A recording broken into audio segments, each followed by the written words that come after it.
It's Thursday, it's 12:15 and we're live in Westminster.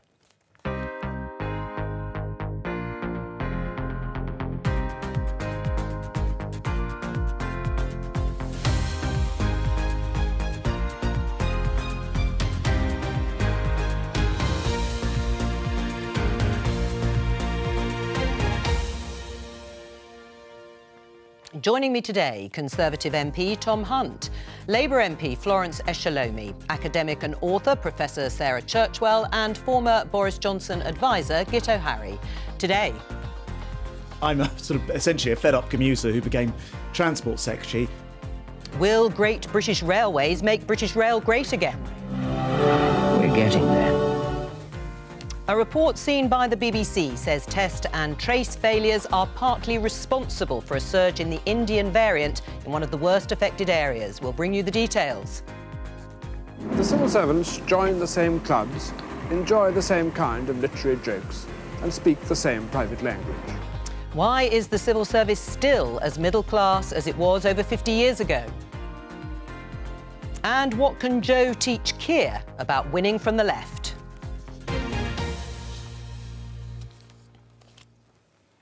Let's start with the story you heard in the headlines there by showing you this headline in the Daily Mail and how they're reporting it. British Rail is back. Almost. Biggest shake-up of train network for 3 decades will see complex franchise system axed and fares get cheaper. So, yes, this is the news. The government is calling a radical shake-up of the railways, forming a new state-owned body called Great British Railways to set timetables and prices, sell tickets in England and manage rail infrastructure. But private operators will still be contracted to run most trains. So my question to all of you, starting with Tom, is should the government just go all the way and completely renationalise the railways? No, I don't think it should. I do think this is to be welcomed, though. I mean, I think that the system has been far too fragmented. And as an MP who often raises concerns from constituents, I feel like I'm passed from pillar to post. It's Network Rail say it's a train operating company, the train operating company say it's Network Rail. There's been a lack of accountability. This would bring much more accountability and therefore I believe a better service for my constituents, and particularly if we can get cheaper rail fares, because the Ipswich to London line is one of the most expensive per mile in the country. Right, and Florence, what about you? I'm sure you hear from lots of constituents about problems with the railways, but should the government just renationalise the whole thing? I think obviously we welcome more public control over our railways, and this is something that Labour's long argued for in terms of public ownership will provide better value for taxpayers, for passengers, and I think the government have to be honest to say that rail privatisation has failed.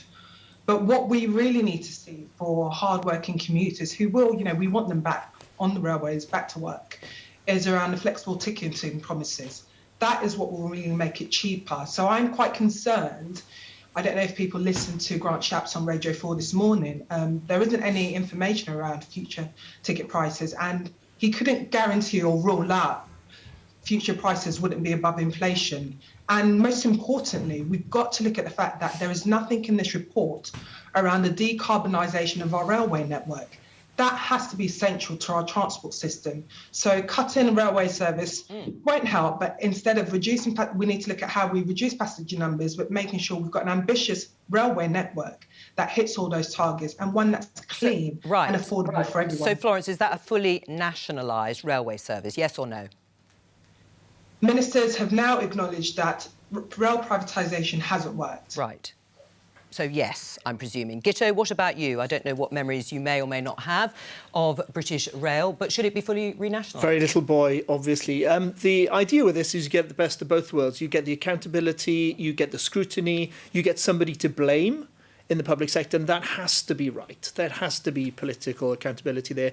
But you don't lose the innovation, hopefully, the efficiency, the drive, the kind of hunger, if you like, of the private sector at its best. So hopefully, if they get this right, and there is a precedent for the Prime Minister himself, he did, little known fact, collapse a public-private partnership when he was Mayor of London, brought something that had been largely private back in-house. And the combination of that scrutiny, while still using private companies, did improve the transport system here in London at the time. And he's obviously hoping he can pull off the same across the UK now. Sarah, what's your view? Fully nationalised or not? Look, I haven't been convinced that nationalizing much of anything works particularly well. So I do think that a flexible system, if one can be creative, will be the best option. But, you know, as somebody who uses the trains all the time, to me, it's really simple. It does need accountability. That's absolutely right. And if this provides that, then that will be an important step in the right direction.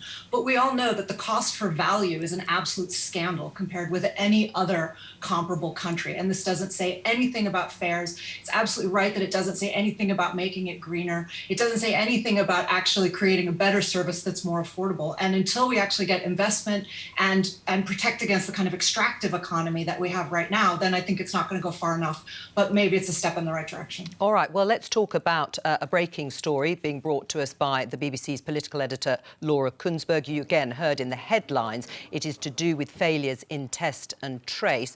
Laura, what have you discovered? Hi, Jo. Hello, everyone. Well, this is a really interesting story because for the last couple of weeks, when people have watched cases go up in some areas because of the so-called Indian variant, they've been looking for reasons. Why? Was it to do with the fact that the government acted slowly in putting India on the red list, banning most travel from coming into the UK?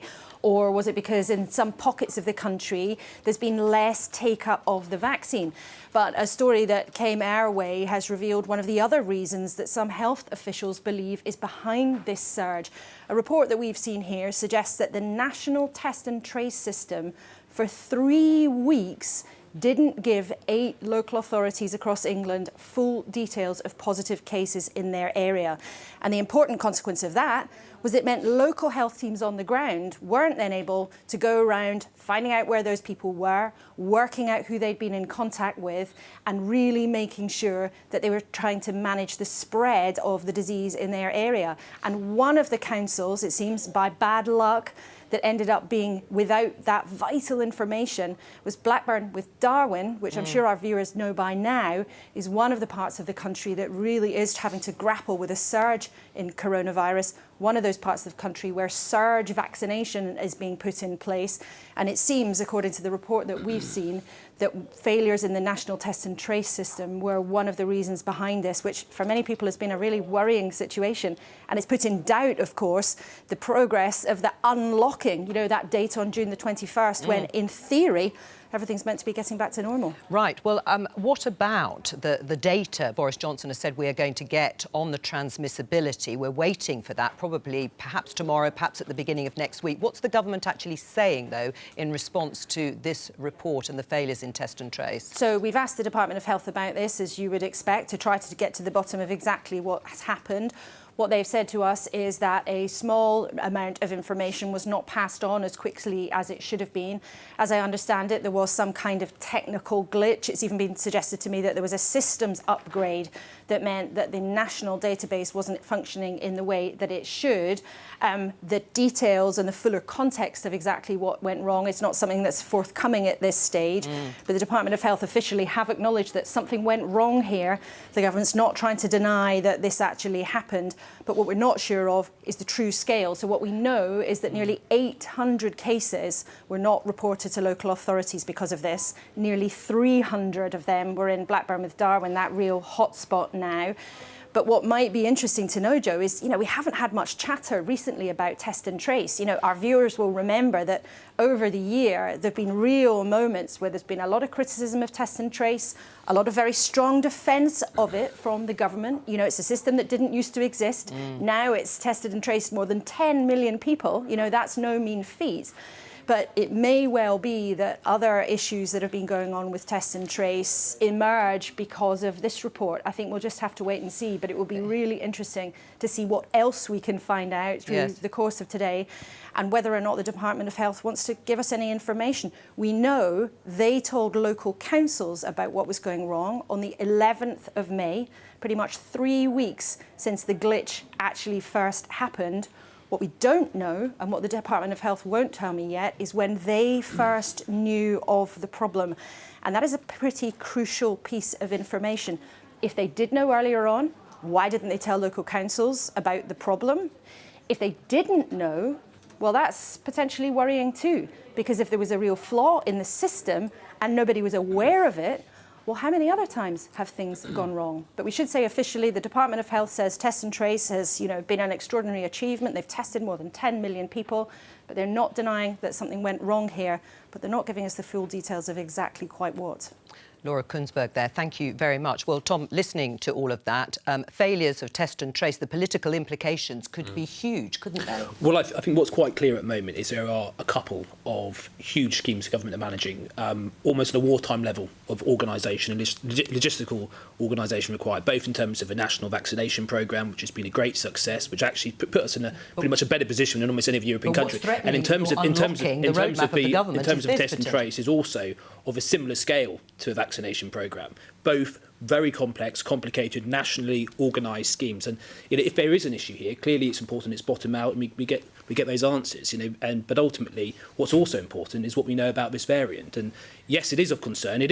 But we've also found out today that it might not be as transmissible as first feared, and also that it doesn't seem to be the case that if you've been fully vaccinated, this poses a serious threat to your health. So I think those two are key things as well. But clearly, this needs to be bottomed out. And the government are acknowledging there's an issue that needs to be looked into. Right, but it has been more than a year, hasn't it, to sort out the problems, the teething problems, as the government would have said about test and trace. Here we have a real-life consequence of not passing on information when the Indian variant had been seeded here and then was spreading through the community. We still don't yet know the levels of transmissibility. Do you accept that the government must take responsibility for the fact that they may have contributed, the test and trace scheme may have contributed to the spread of that Indian variant? I think if there's been an error of test and trace, I think the government will be open and honest about that. But I think we also need to be appreciative of the scale of what is going on at the moment, both in terms of a national vaccination programme, but also test and trace. And I think, by and large, I think the government has done very well over the last few months. If there's a problem here with test and trace, I'm not denying, clearly that needs to be dealt with and we need to get the answers. But I just think we need to... Should India have been put on the red list earlier? Well, I think Bangladesh and Pakistan were on the red list, and I think at the time when they were put on the red list, they had higher levels than India. But ultimately, what I'm seeing right now is a government that is absolutely determined to find out everything about this variant and how it's impacting the population. And from what I can see, it's all over it. Florence? It's quite worrying to hear that report, and this goes back to some of the issues that we were raising, that Labour were raising at the beginning, around the privatisation of some parts of what the government were doing. You have to have a mixture of both private and public. And locally in my borough in Lambeth, where we've had 2 surge testings on the back of the South African variant, where the local council, the CCG, our community partners were in charge of that, it works. It works when you trust local people to carry out some of that vital work. The vaccination rollout has worked because, again, it's been led by our hospitals, our pharmacies, our GPs. Locally, it works. So the government needs to trust the public sector a lot more, instead of wasting so much money on some of these private test and tracing. OK, Tom? What I'm concerned about is that I hope this hasn't ultimately cost lives. Tom? Well, I think something which isn't acknowledged there is the huge success of the vaccination programme is also because of a judgment call made by our Prime Minister. The decision not to go with EMA, which I'm sure that the Leader of Opposition would have gone down that road, and I think that would have cost life. The decision not to have gone. You're talking about the European Medicines Agency? Yes. If you're using acronyms. Ultimately, it was a judgment call made by our Prime Minister to do our own thing on vaccine procurement that has saved huge numbers of lives in this country, and I think the Prime Minister deserves a lot of credit for that. Do you accept that, Florence? The Prime Minister deserves credit for working with the NHS to roll out the vaccine, including local mosque, which I went to 2 weeks ago, local partners, CCGs. What the Prime Minister doesn't deserve credit for is the failures that were born out at the start of this pandemic, which again has cost so many lives. Tom? Well, I think if we look at the performance of the government over the last few months, and I think we saw it in the local elections, I was knocking on the doors, as I'm sure you were, and I had constituents who were thankful, and they credited the Prime Minister. Yes, our brilliant local NHS and all the volunteers at the vaccination centres in my constituency, like your constituency. Which we don't want to fund and pay properly, Tom. With the NHS, which done a great job. Nurses, but ultimately, don't talk over each other. For the Prime Minister at St Thomas's Hospital in my constituency. If Keir Starmer was a Prime Minister, I'm pretty sure we would have gone down the EMA route.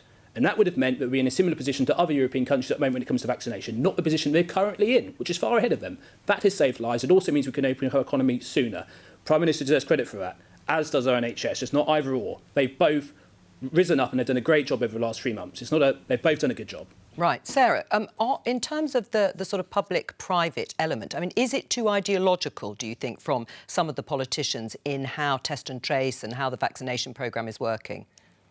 Absolutely. I mean, look, I think, again, as an ordinary citizen, we just want it to work. We want everybody to be safe. We want to open up again. We want to be able to travel. We want everything. We want people to open up their businesses. That's what everybody wants. And what we have seen is the politicization of something where lives are literally hanging in the balance. And I think there are an awful lot of people who are really, really frustrated by that, and particularly frustrated by the sense that test and trace just became a cash cow for, people who don't seem to have had the proper clearances. It's not clear that the right processes were followed there. And I think a lot of people are really, really worried about that. And we're seeing that has real consequences. I absolutely think, look, we all have lots of friends and family in the NHS, and it seems really clear that the success of the vaccine rollout is down to the success of the NHS, which knows how to give jabs. It's been doing that for a long time. They know how to do it.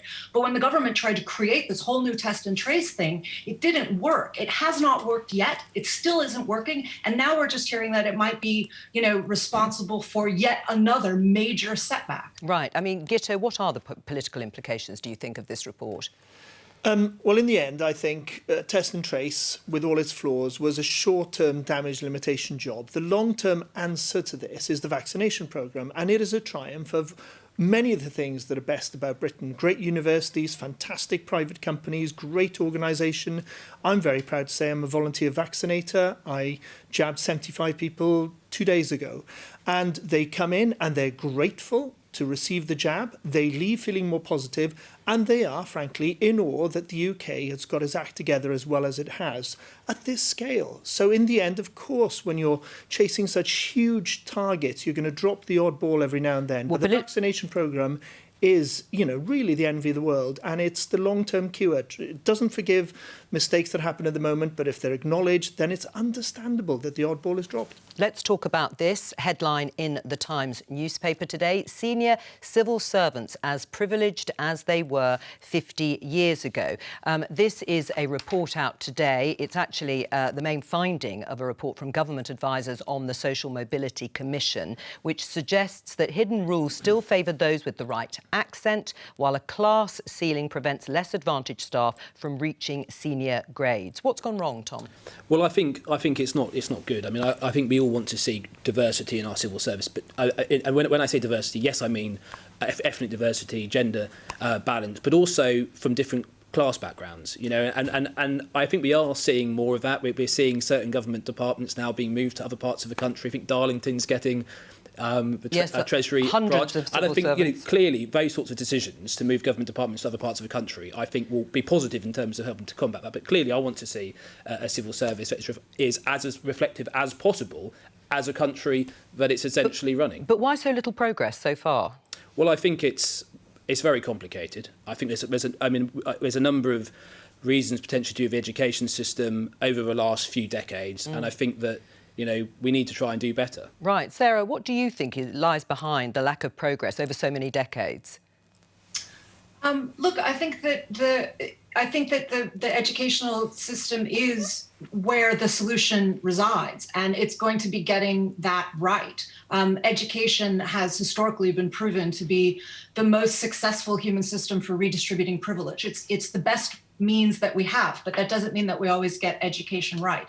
And the barriers to entry for education in this country remain really, really problematic. So the relationship between economics and education is something that still needs to be disentangled.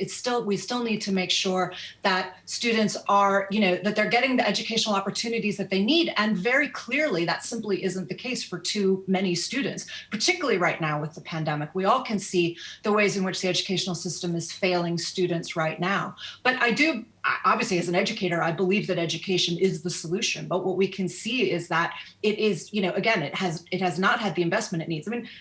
A lot of this is really simple. It does come down to investment. It does come down to making sure that you actually want to create those kinds of inclusive measures. And, there are a lot of red herrings in the educational system, over the last 10 to 15 years, as I've been watching the way that the school curriculum has developed, the kind of insistence on that we can only tell stories about our past that make us feel good. That doesn't get at any of the serious problems that we face as a society. And that, in my view, is what the educational system needs to be coming to grips with. You're nodding in agreement, Gitto. Yes, in the end, nobody wants a surgeon to operate on them because he or she ticks a certain box.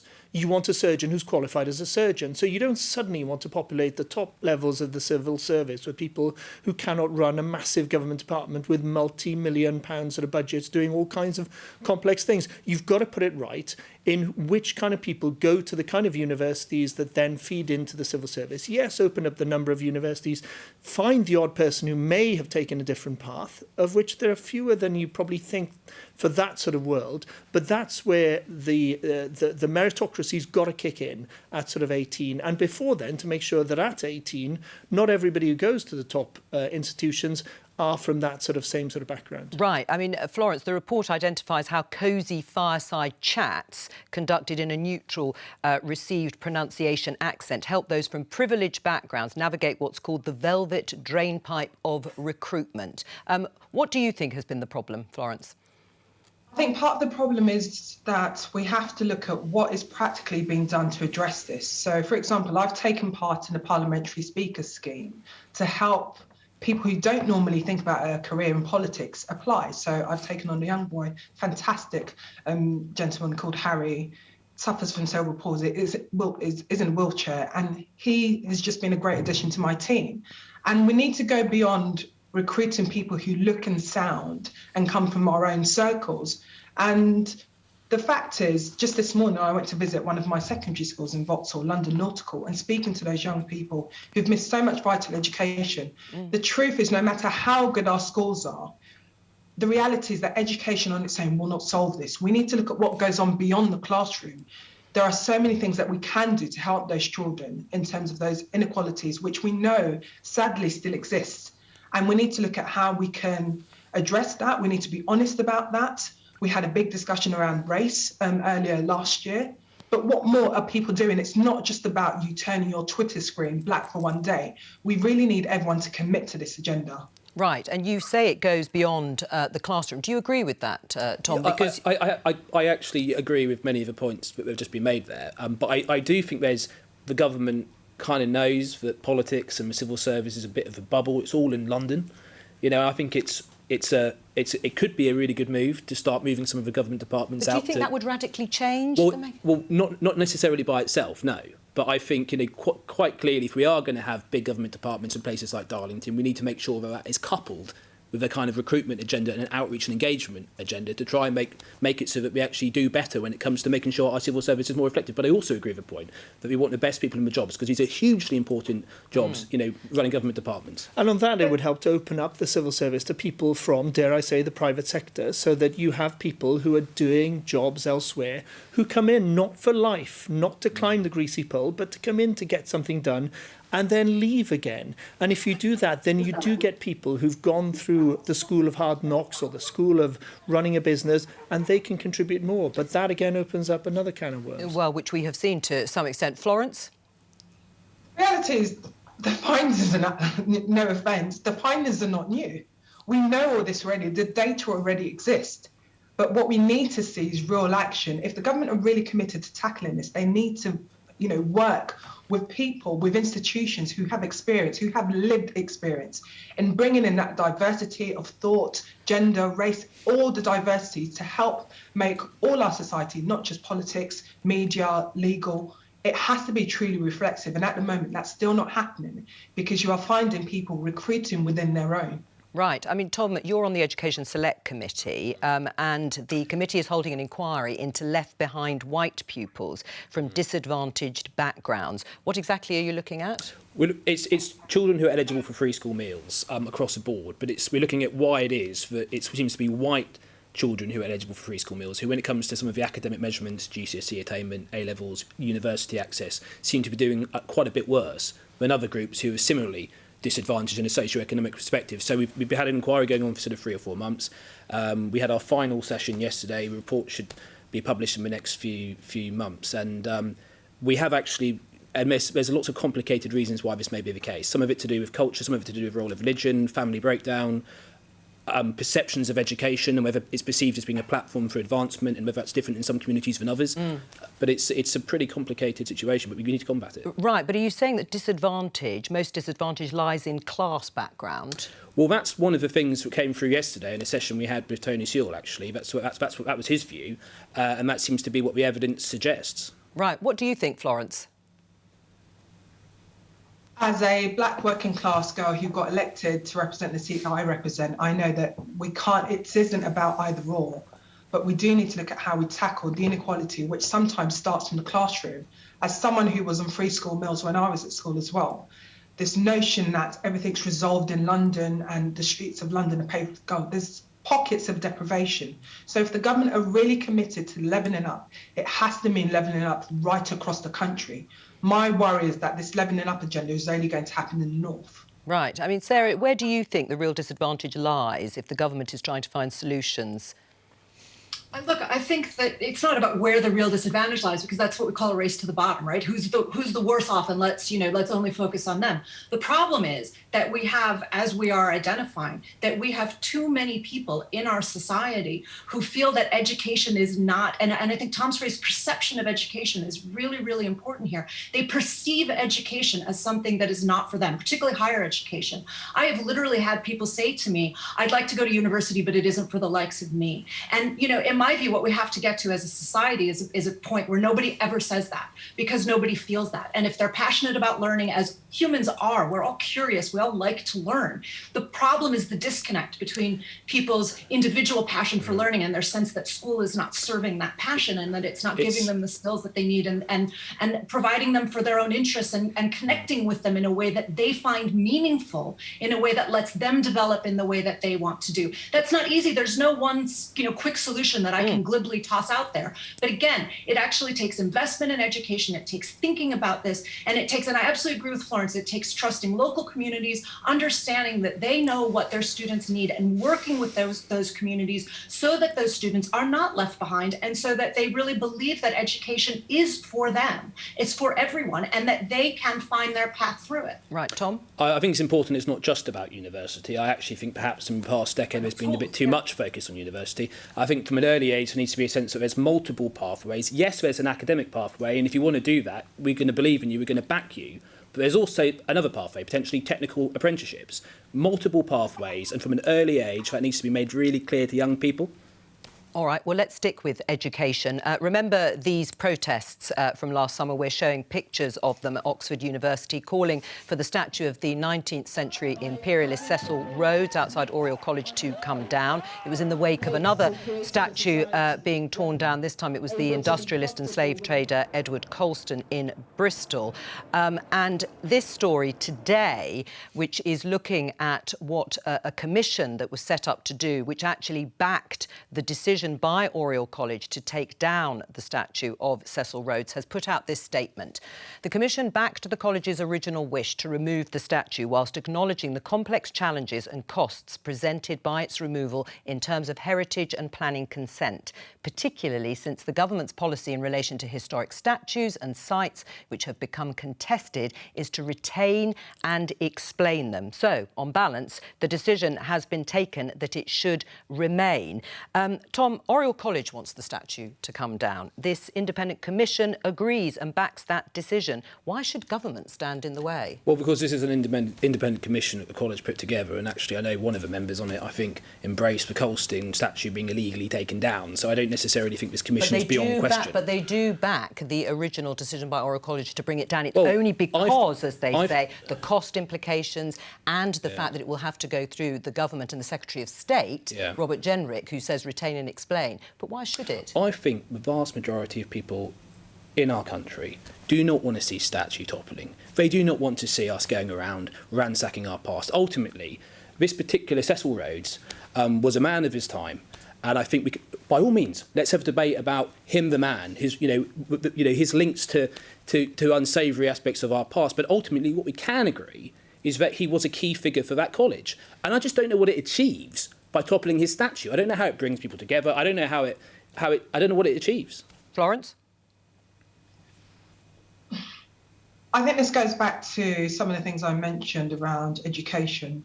What I would like to see is a real discussion about some of the maybe difficult parts of British history which we don't want to discuss. You know, young people learning, apologies, bells are in the background. That's young all right, people division learning bell. about that, young people learning about that in school and addressing that and knowing what happened in the past, as opposed to trying to brush it under the carpet, this, you know, polite British way that we sometimes want to do. Right, so you're not in favour of the statue coming down, That's then? what I want to do. The Commission has reported back, and I think it's a shame that essentially they want to, but they've been told not to. But and I think again, you know, we do need to get the fact that the statue is still controversial. I think if there are other commissions that are set up, they have to be fully independent, so that when they reach a conclusion, the government then don't come in at the last minute. Right. So you do think it should come down? This is for the Commission to decide. Right. Gitto, what's your view?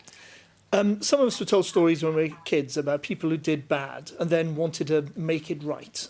And Cecil Rhodes clearly made his money in ways which were the product of his age, which we now frown upon, rightly and understandably. But while I happened to be at that university, from a state school in South Wales, most of my friends who were Rhodes Scholars, in fact, every single one of them was non-white. It was the best scholarship for getting a particularly good friend of mine of Mexican origin in there, people from African countries. There was a huge legacy, and the Rhodes Scholarship was associated with the most massive, significant boost to ethnic diversity in Oxford in the 80s. So that is something that produced a lot of good from something that was initially bad. And we've got to remember the rough with the smooth these days and not just go trashing one side of it because we're not interested in learning about the whole picture. Sarah, should the statue come down? Yeah, I think it should. I think it should then go into a museum, right? It's not about, we're not talking about toppling it or destroying it or pulling it down in anger as the Colston statue was. When we use statues and when we name buildings for people, we're doing that to honor them. That's not really history. We don't put up statues for history. We write books for history. We make films for history. We tell stories about history. Statues are not very good history. They're pretty silent if what we actually want is history. And if what we want is to understand the good with the bad, as everybody is saying, statues don't get that job done. The question is, do we want to honor these people or not? Okay. And in my view, as a society, we no longer want to honor Cecil Rhodes. So we say, once we did, now we don't. We're in a moment where the government just agreed to that the 450-year-old Whitechapel Bell Foundry can be turned into a boutique hotel, right? So when it comes to and to me, that is a much more important historic building and historic landmark than a statue on a college building that doesn't even want to have it there anymore. You know, we're not actually talking about erasing history. We're talking about what we choose to honor and what we choose to glorify and what we don't. And also to the point about Rhodes Scholarship, you know, Cecil Rhodes set up Rhodes Scholarships because he explicitly wanted America and Britain to come back together for white supremacism. That's why he set up Rhodes Scholarship, so that white Americans would come over and so that white supremacism could happen. Okay, so let Tom respond. Okay. Glad I got in there. I honestly do. I don't see statues as necessarily about honouring someone. I think it's about saying that this individual was a significant person, they were part of this country's history. I mean, where does it stop? That's the question. You know, I'm quarter Irish and I'm a sort of lapsed Roman Catholic. You know, what about the Cromwell statue near Parliament? Do we take that way? No. I don't see the Cromwell statue being there as honouring Oliver Cromwell. I mean, he was a man who people have very, very different opinions, who did really bad stuff in Ireland. But I think that statue should stay because it's part of our history. It's not about saying we love Oliver Cromwell, he was beyond question. He is a part of a rich tapestry of his country's history, and that statue should stay. Ultimately, if we want to get rid of the Cecil Rhodes statue, then we're probably going to have to get rid of a load of other statues. And we've seen with Mayor Khan's commission and review, which is a board largely populated with people of exactly the same mind, where this sort of stuff can go. But ultimately, we're a country with a mixed past. On the whole, we're a great country. And actually, America's a great country as well. You should be proud of it. Sarah? I'm proud of it. There's nothing to do with not being proud of my country. The point is that the point is that as everybody has been saying, we can talk about the good and the bad, but we can make decisions about who we choose to honor. And I don't agree with you that that's not what statues are for. I think they are. I would still say that I find it remarkable that people want to have this huge argument about the statue of a person who did a lot of bad things while we're talking about a government that has just sold off a huge historic monument that's 450 years old. That statue is actually a fairly recent statue as well. It's not even that historic. Yes, he was an important individual. Nobody's saying we shouldn't, I'm not saying we erase him from the history books. We talk about his role in history. We talk about the good and the bad. We talk about all of the complexity. That's exactly what all historians want to do. But in terms of thinking about the historical infrastructure of our society and what's the built commemorations within it, as I say, to me, it's much more horrifying that we're removing the Whitechapel Bell Foundry. Nobody wants to talk about that. Everybody wants to talk about a stupid statue of Cecil Rhodes. Tom? I don't think we're a nation of statue topplers, and I do agree. I think Mayor Khan should get on with tackling crime, building affordable housing, not messing around with a ridiculous. It's interesting he's got this column now in Yorkshire Post, and he's saying we need less culture wars and less division when he's doing more than any senior politician in the country to promote it. Sarah, a question to you, because you heard Florence say that actually we should abide by the decision of the Commission and therefore leave the statue where it is. Is that strong enough in your mind from Labour? Look, I think I believe in abiding by commissions as well. I mean, you asked me my personal opinion. If it were down to me, I would remove it and put it in a museum.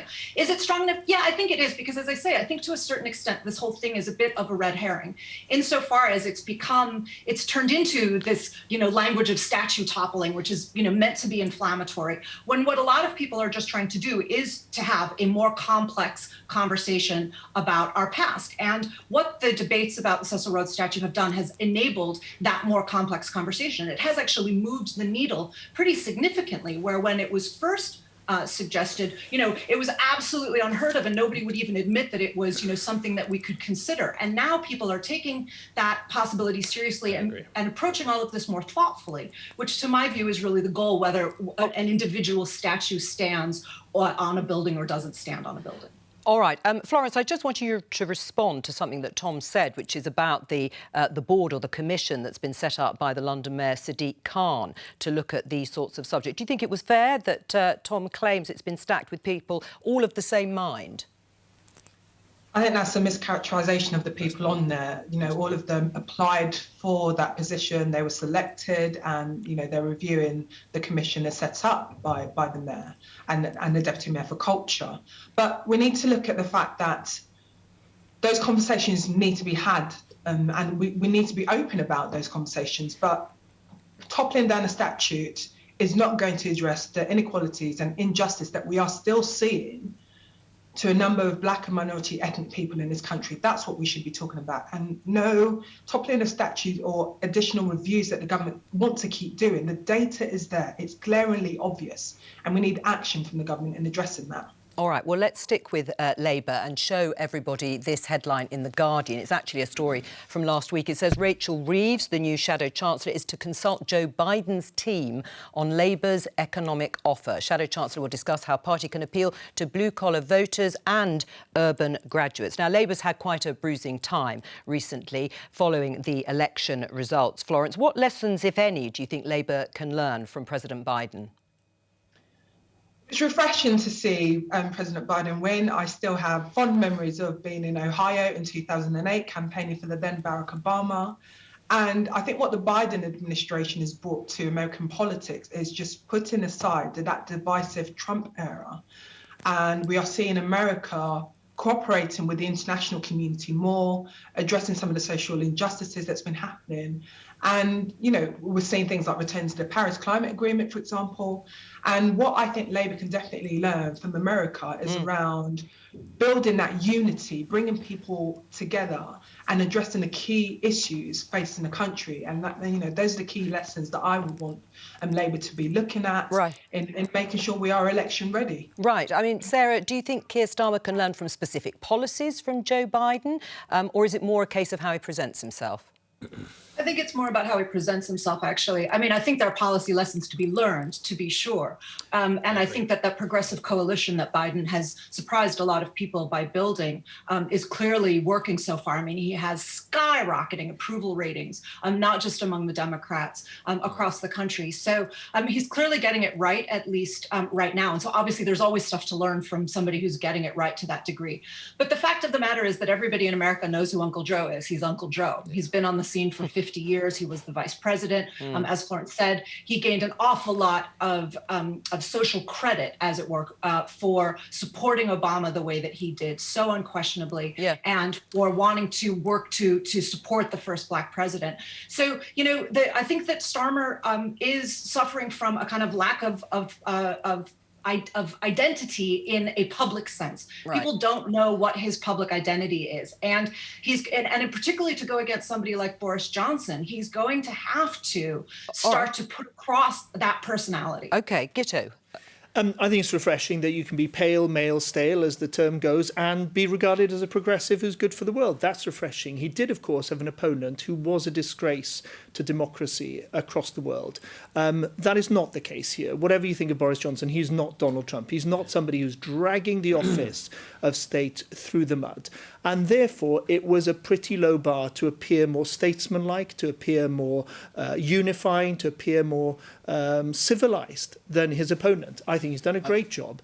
But Keir Starmer has a higher bar to reach. And the start there, I think there is a clue. He needs to be a little more gritty, a little more real. We need to smell the guy. We need to find out what he believes in, not have him sort of posing in front of wallpaper at John Lewis, when there's so many more important things for the UK to be wrestling with. Florence?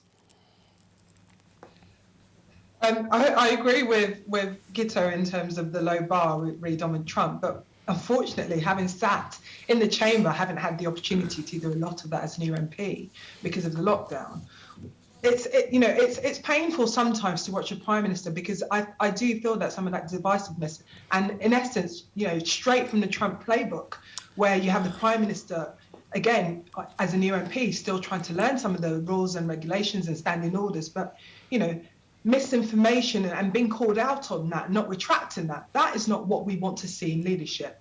And what Joe Biden's leadership is showing, that you can be unified, you can be honest, you can be a decent person, which are all the qualities that Keir has. All right. And, you know, I'm looking forward to getting Keir out and about in my constituency right across the country so that people can see that as well. Tom? I think the Democratic Party, you know, stumbled across probably in some senses the ideal candidate. I think that Joe Biden, you know, connected in the Rust Belt in a way which Hillary Clinton wasn't able to do, and I think, but that doesn't hide the fact that actually the Democratic Party in America, I think, have got some serious problems. And I think when Joe Biden leaves, I think we might see that he hasn't really changed the Democratic Party. I think you've got the average Joe who's formed in the minds of most American voters over decades.